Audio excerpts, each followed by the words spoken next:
Let's talk about if you're in a situation where maybe at one point in time with your advisor, you've had an intense period of value, and maybe now it's in year 3 or 4, and you're not having those periods where your advisor is finding that your CPA double counted a capital gain, or you're not able to save, $2,000 a month as compared to what you would have paid on the student loans, and things in your life are just kind of static. They're not changing much.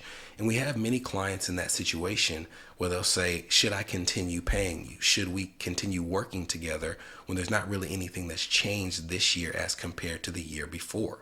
Well, I got to be transparent. When people ask me that, internally, what I'm thinking is if they're the type of client who was going to have a $2,500 student loan payment, and instead we negotiate a $400 a month student loan payment, I'd be thinking, well, we saved you like over $24,000 in a single year.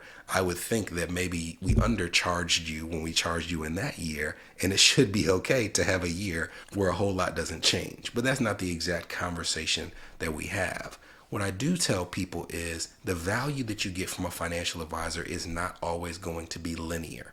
There are going to be periods of your life where you have so much going on that you're meeting with your advisor more frequently. You change a job, you have a child, you lose a parent, you decide that you're going to sell a property or buy a property.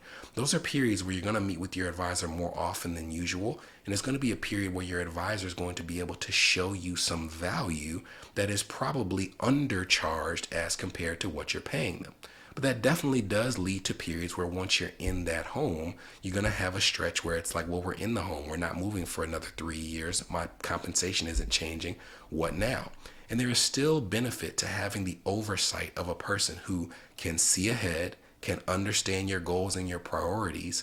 And maybe you do have meetings for a couple of years where you're just kind of checking the boxes, dotting the I's and crossing the T's. And that's perfectly okay. Because one of the benefits of having a long-standing relationship with an advisor, even if the value is not the same in every single year, is that when life changes again, you don't have to catch that person up to speed, and you don't have to reestablish a relationship with an advisor who is making sure that all of their recommendations are in lockstep with what's important to you.